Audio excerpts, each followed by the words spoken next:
दोस्तों, एक संत अपने रास्ते से जा रहे थे तो पीछे से एक शरारती व्यक्ति। अब शरारती व्यक्ति तो शरारती ही हुआ करते हैं और शरारती व्यक्ति कह उठे कि ए ढोंगी, कहाँ जा रहे हो, जरा रुको, मैं तुझे अभी बताता हूं। अब संत ने उसकी बात पर कोई विचार नहीं किया और संत को क्या लेना देना, उसने जो कह दिया सो कह दिया।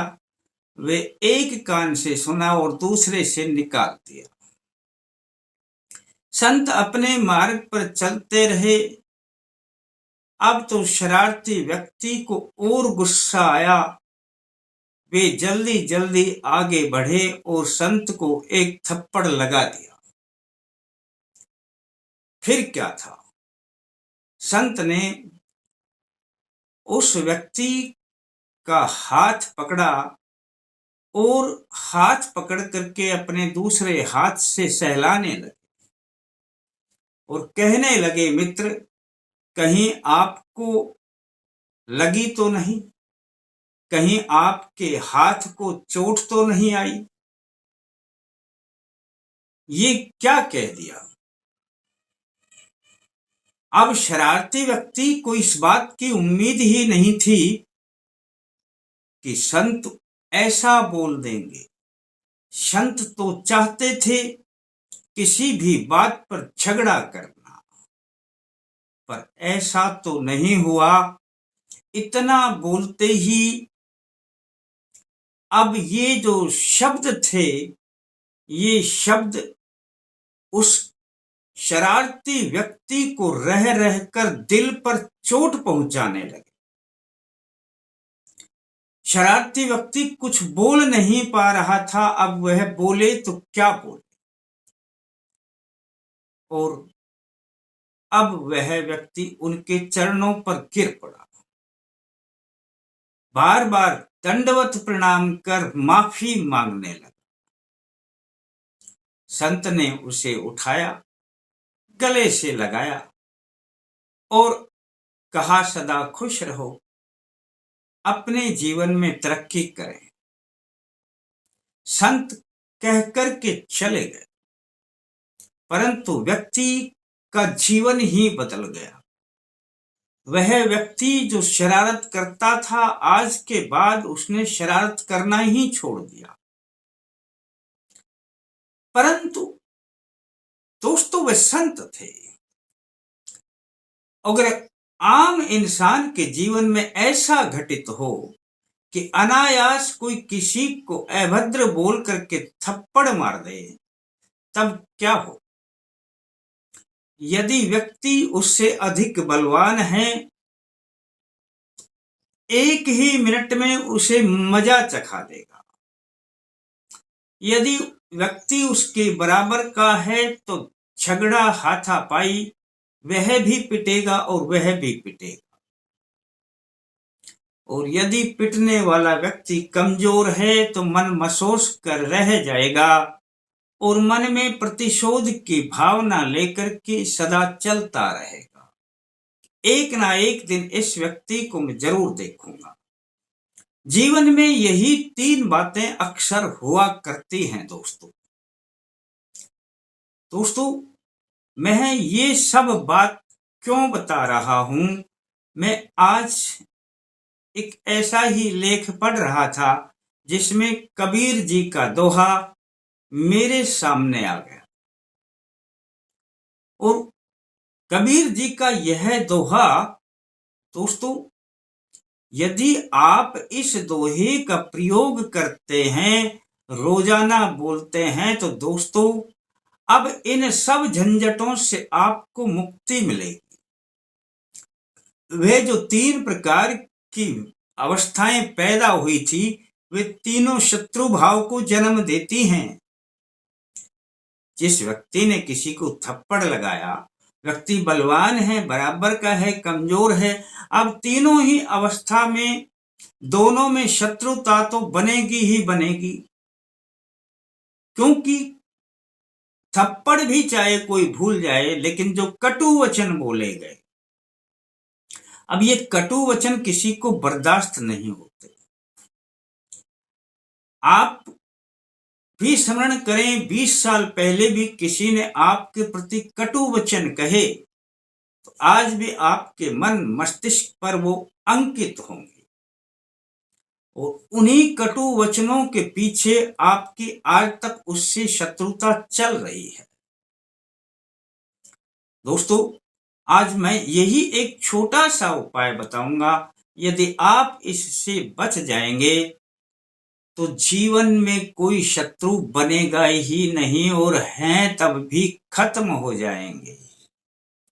मैं सत्यनारायण शर्मा, जय माता दी बोलते हुए अल्टीमेट ज्ञान में आपका हार्दिक स्वागत करता हूं। दोस्तों, आपको जो भी बात बोलनी है वह भले ही चाहे किसी से वार्तालाप है, उससे भूमि का विवाद है तो, पैसों के बारे में विवाद है तो, अपना आपसी कोई झगड़ा है तो, किसी बात पे मनमुटाव है तो, किसी भी तरीके से जो झगड़ा है या चल रहा है, उसमें जब सबसे पहले बातचीत से ही कोई झगड़ा प्रारंभ होता है और बातचीत में होता है सबसे पहले कटु वचन का प्रयोग। इस कटु वचन ही जब ये बढ़ता है तो बढ़ता बढ़ता फिर लड़ाई झगड़े में बढ़ जाता है और लड़ाई झगड़े में बदल जाता है। उसके बाद ना जाने कौन सी स्थिति कैसे हो, हमने देखा है ये झगड़ा बढ़ता बढ़ता और आपस में हिंसा भी होने लग जाती है, मर्डर तक हो जाते हैं और जीवन भर 7 पीढ़ी तक भी वह झगड़ा उस कटु वचन के पीछे ही चलता रहता है और समझ नहीं पाते कि आखिर इस झगड़े की जड़ क्या थी। दोस्तों, बस मूल भाग में, यानी कि किसी भी शत्रु क्यों बना, कितने शत्रु पैदा हुए, अब उनके कारणों में से उनकी जड़ में जाएंगे तो कोई ना कोई कटु वचन आपको नजर आएगा कि ये बात बोली गई थी।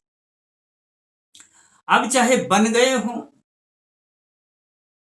तो मिट जाएंगे और यदि आगे भी आप इस प्रयोग को जारी रखेंगे तो कभी जीवन में शत्रु बनेंगे ही नहीं। और प्रयोग भी बड़े साधारण हुआ करते हैं दोस्तों, बस आपने लागू करना है कबीर जी के इस दोहे को रोजाना 5 बार बोल देना।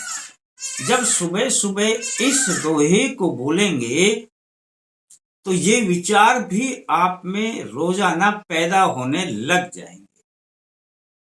और ये दोहा है, ऐसी बानी बोलिए मन का आपा खोय, औरन को शीतल करे आपहु शीतल होय।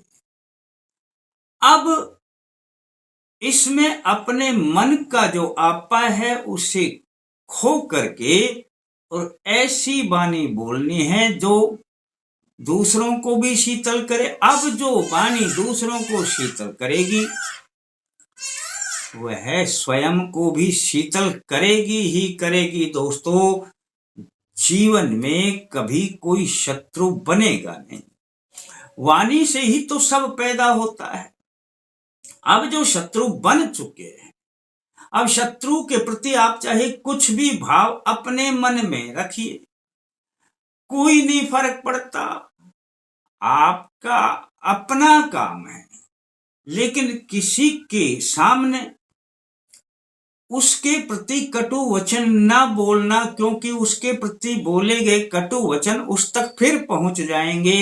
ये एक श्रृंखला है दोस्तों। आप उनके प्रति जो भी है वो अपने बातचीत में अच्छा बोलना, मीठा बोलना, और यदि यह मीठा आपके द्वारा बोला गया वचन उसके कानों तक भी चला जाएगा दोस्तों, भले ही आप उसके सामने ना बोले। बस मन में चाहे आपके कुछ भी हो, शत्रुता का भाव हो, मैं ये नहीं कहता कि आप शत्रु को शत्रु ना समझो, समझ लेना, लेकिन प्रयोग में बस ये लाना, दिखावट में ये लाना कि जिससे भी बातें करें उसके सामने उस शत्रु के प्रति कटु वचन ना कहें। वो थोड़ा अच्छा बोल दें तो बस समझ लेना वो बातें शत्रु तक पहुंच जाएंगी दोस्तों। वो शत्रु तुरंत अपनी शत्रुता छोड़ देगा, बातचीत पर आ जाएगा धीरे धीरे करके। आपका काम भी बन जाएगा, आपको कुछ करना भी नहीं पड़ेगा। अपनी तरफ से मीठा बोलें, मीठा बोलेंगे तो बस मीठा ही आपके पास लौट करके आएगा। जैसा आप बोएंगे वो ही आपके लिए पैदा होगा दोस्तों। करके देख लेना, आजमा लेना, 5 दोहे रोज बोल दिया करें।